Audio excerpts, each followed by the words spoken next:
Guys, this is Aastha medical and welcome to IT education. आज का अपना टॉपिक है फिजिक्स का चैप्टर 12 इलेक्ट्रिसिटी, जिसका पार्ट है 9। 8 पार्ट्स अपन ने कर लिए हैं, जिसमें कि लास्ट पार्ट में अपन ने पढ़ा था कि रेसिस्टिविटी क्या होता है और उसके एसआई यूनिट क्या है। आज अपन पढ़ेंगे ओम्स लॉ क्या है। ओम्स लॉ एक बहुत इंपॉर्टेंट टॉपिक है जिसको आपको समझना पड़ेगा बहुत अच्छे से। उसके बाद फिर अपन उसका ग्राफ भी देखेंगे, उसके बारे में और क्वेश्चंस भी करेंगे। और अपन अभी देखते हैं ओम्स लॉ होता क्या है। All constant physical conditions, length, temperature and cross-sectional area. Current flow through the conductor is directly proportional to potential across the ends of conductor. That is, तो अब क्या है कि जो सबसे पहले तो आप ये देख लो, length, temperature और cross-sectional area, ये तीनों चीजें क्या होनी चाहिए? कांस्टेंट रहनी चाहिए। किस वक्त? ओम्स लॉ के वक्त। जब ये तीनों कांस्टेंट रहेगी तो ये लिखना जरूरी है। अगर आप इसकी डिफाइन अपने एग्जाम में आई है तो आपको लिखनी है, तो ये लिखना जरूरी है, इसीलिए मैंने ये पहले लिखा है। ये लिखोगे आप, उसके बाद अपने डिफाइन स्टार्ट करोगे। डिफाइन क्या है?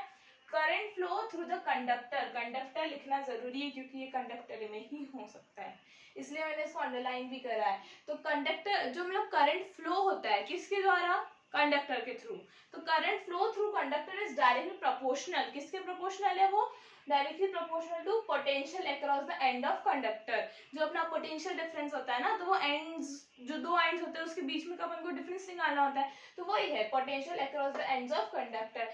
तो ये करंट फ्लो जो होता है वो किसके डायरेक्टली प्रोपोर्शनल होता है?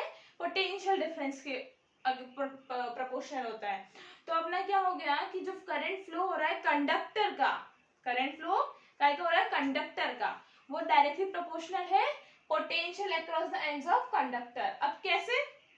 That is I current is directly proportional to V. V जो पोटेंशियल डिफरेंस होता है उसकी ऐसा यूनिट क्या है? वोल्ट है ना, तो वी आएगा। सो करंट की तो आई हो गया, तो current I is directly proportional to V, या फिर वी का लिखो, V is directly proportional to I. बात तो एक ही है क्योंकि वो डायरेक्टली प्रोपोर्शनल है, अपन किधर भी लिख सकते हैं। तो इसके थ्रू अपने क्या निकलेगी difference? v is equals to R I. क्या निकलेगा? v is equals to R I. v इधर है तो ये रेसिस्टेंस भी तो है अपना बीच में, बट ये क्या होता है ना, यहाँ होता है r कांस्टेंट। r क्या अपना कांस्टेंट, ये यहाँ से हटे नहीं सकता, तो v is equals to R I होगा, ये होगा। ठीक है, r क्या है?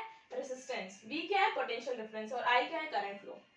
तो आई होप आपको ओम्स लॉ समझ आएगा। ओम्स लॉ कब होता है? जब इसकी स्टार्टिंग आप ऐसे कर सकते हो, ऑल कांस्टेंट फिजिकल कंडीशंस जो है, length, temperature, cross sectional area, तीनों फिजिकल कंडीशंस है वो कांस्टेंट होनी चाहिए, और जो करंट फ्लो होता है कंडक्टर का वो डायरेक्टली प्रोपोर्शनल होना चाहिए किसके? पोटेंशियल डिफरेंस के। ठीक है, तो ये अपना हो गया ओम्स लॉ। उसके बाद क्या आता है अपना? Conditions of Ohm's law. Conditions क्या होती है ओम्स लॉ की? Length and cross sectional area must be constant. Length और क्रॉस सेक्शनल हमेशा कांस्टेंट होना चाहिए, जैसे कि मैंने अभी जस्ट बताया आपको। और temperature of conductor must be constant. मतलब लेंथ, क्रॉस सेक्शनल एरिया और टेम्परेचर, जो कि मैंने आपको तीनों बता दी कि कांस्टेंट होने चाहिए, और ये लिखना भी जरूरी है। तो इसमें यही लिखा है कि कंडीशंस जो है ओम्स लॉ की, इसमें लेंथ, क्रॉस सेक्शनल एरिया और टेम्परेचर, ये तीनों चीजें क्या होनी चाहिए? कांस्टेंट होनी चाहिए।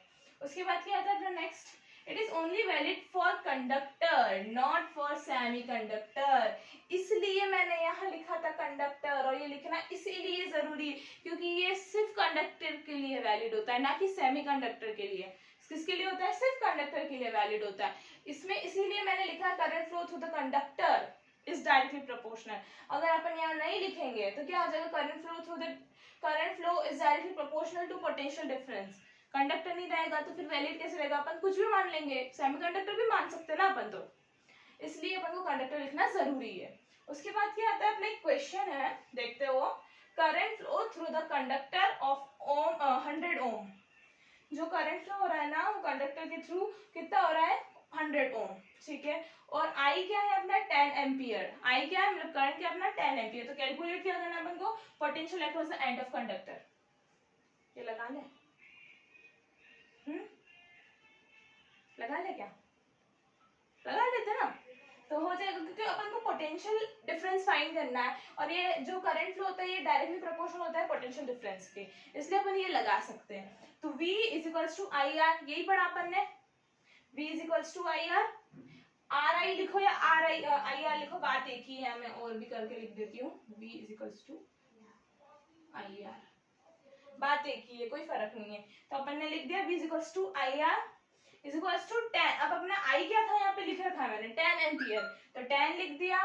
और जो है ना अपना R था वो कितना है 100 ओम, क्योंकि रेसिस्ट जो ओम होता है वो किसकी ऐसा यूनिट है, रेसिस्टेंस की है ना। तो अपना R क्या हो गया 100, 10 इंटू 100 1000 वोल्ट, क्योंकि अपन को निकालना था पोटेंशियल डिफरेंस। पोटेंशियल डिफरेंस की ऐसा यूनिट होती है अपनी वोल्ट। ये अपना निकल के आंसर, इतना इजी आंसर। अपन को सिर्फ क्वेश्चन समझना है, अगर क्वेश्चन समझ में आ गया और आपको उनकी एसआई यूनिट्स और फॉर्मूले आपको पता है और याद है, तो अपना आंसर निकल जाएगा इजीली।